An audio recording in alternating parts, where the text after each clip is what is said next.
Hello, and welcome to the Change Science Academy channel, where we explore and discover alternative ways of thinking to drive measurable value in executing our personal and organization strategies. In this channel, we look at getting from point A to point B in a straight line. But we know that doesn't happen. It always takes curves and twists along the way. But we're really looking at how do we straighten that, have a higher probability of getting to the success of getting to point B. Getting our strategies executed. That's what we're really looking at in this channel. Today, I want to ask you a question. Have you ever had a project where you're working on it, everything's lined up, everybody's really cool about it, they're great, and whoosh, everything changes because somebody stepped in and actually changed the priority, or they took away your budget or something like that. Well, today we're going to look at that from an influencing perspective. How do you influence folks and assess their influence so that doesn't happen to you? Well, I want to start by giving you an example from my 30 years of experience as a consultant. A few years ago, I was on a project called Patient-Focused Care at a hospital. And when we were working on the project, we had a great team. We had nurses, we had the housekeepers, we had admissions, we had admin, we had lab techs all involved in the project, quality assurance folks, transporters, we had everybody involved in the project. Great people. And working in a hospital for me as a consultant was a treat because in a hospital, people are in a caring environment, so they just cared and loved each other. It was amazing to me. It was great. And also the people there, they really put quality into the work, because when something doesn't follow a procedure in a hospital, well, people can die. So they were just incredibly vigilant about how they did their work. And so it was just so great to work with it. But there were some issues.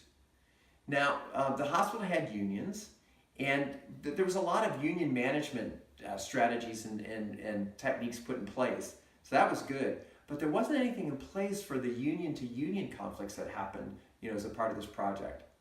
So as we go through the influencing strategies today, I'm going to come to the end and show you how we use some of these influencing strategies, the degrees of influence, to actually resolve some of those issues along the way. Well, to jump into this, to talk about influence, I'm going to go to momentum. And that's where mass times velocity is momentum. And on the Change Science Academy channel, mass is the level of effort. So if you've got a project that's 2 years long or longer than that, the mass of that project is humongous. But your mass might be, your project might be cutting a lawn, so the mass on that might be only a couple hours long. Then we multiply that by the velocity, and the velocity is the distance. So to get from point A to point B, that's your distance, over the duration of time that takes. But today's episode, we're going to talk about this little thing on the top, and that's called a vector. And when we talk about vector and influencing, we're going to look at the vector as the degree of influence. And you can look at a degree of influence as being positive or negative. Now, I'd like you to think about a project that you're working on right now, and think about the key stakeholders on that project. Now, a stakeholder on a project is typically anybody who's significantly impacted by getting to B, either on the journey from A to B or when you get to B. So a stakeholder can be an executive, it can be a leader, it can be a manager, it can be a target group of people in your organization, it can be customers or even suppliers. All of those could be key stakeholders in your project. Well, I'd like you to think of 3 or 4 stakeholders that you have on the project that you have in your head right now. And as we go through the degrees of influence, I want you to start thinking about where they are in terms of the degree of support or lack of support that you have with them. Well, we'll move on and look at degrees of influence. And what you see here is a right triangle. And here's we are. We're at point A, and we're trying to get to point B. And I'm going to divide this into 4 different groupings. The first group is what I call the supporters. These are the people that are aligned with your initiative, and they're in the green. And a key stakeholder in the green means that they know what B is, they're lined up with B, and even with this little 15 degrees, you can see how far off they can get at the end. So part of this is to keep them aligned along the way. And so when you look at sponsors and keeping them aligned along the way, what you want to do is keep talking to them. Well, we did a project on one of my projects a couple years ago, was we actually had 30 executives that we had to keep aligned on this very large organization. And what we did with them is we created say-do pages every day. Each executive got a one page at the beginning of every week of the things that we wanted them to say about the project. Maybe they had meetings, so we gave them speaking points, or what we wanted them to do during the week, the things that, meetings that we wanted to go to, or people we wanted them to talk to. So we gave each of these 30 executives a say-do report for a few months along this project, so we could keep them all in the green and aligned with what we were doing. The second audience group that I'm going to put up here is at 45-degree angle to this. If you see this 45-degree angle, and these are the folks that are probably unaware of your project. So you're still positive, but they may just not be aware of where you're trying to go, and so they're probably just unaware.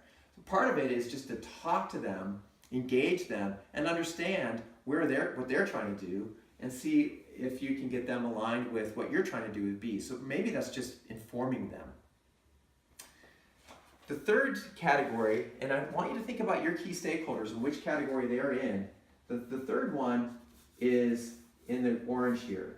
And in the orange, those are folks that are probably have a competing priority with yours. Now again, they're not negative to you yet, but they're still looking at, competing priority.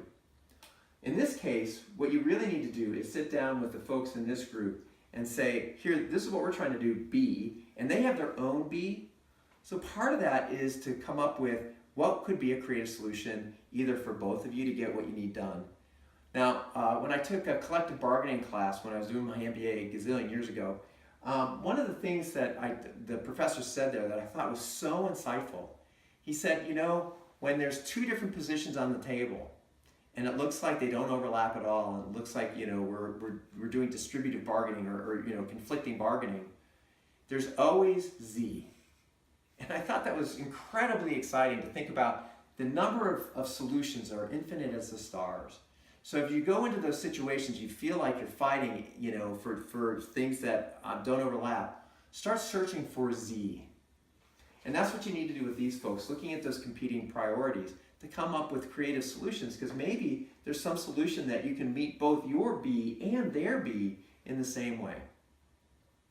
Now, the last grouping that I want to put out on the table are this red group. And this red group, well, whatever they're doing is always directly conflicting to you getting B done. It's kind of the anti-B. And if you think about getting, this grouping, these are folks that either they're competing for the exact same resources, so they're pulling away from yours, or they're actually just actively or passively resisting your project. And so you have to be careful with these. Now there's an old saying that pay me now or pay me later. And my view on this, in 30 years of consulting, I always say pay me now in terms of, put the conflict on the table early in the project so that you know where all the people stand. And when you start engaging people early in the process, they can get engaged in the solution, they'll feel more ownership over the solution, and they'll feel more engaged with the journey along the way. And that's what you need to do with this group is to get them on the table. Pay me now in terms of getting them on the table and engaging that conflict. We're in a society full of conflict avoidance.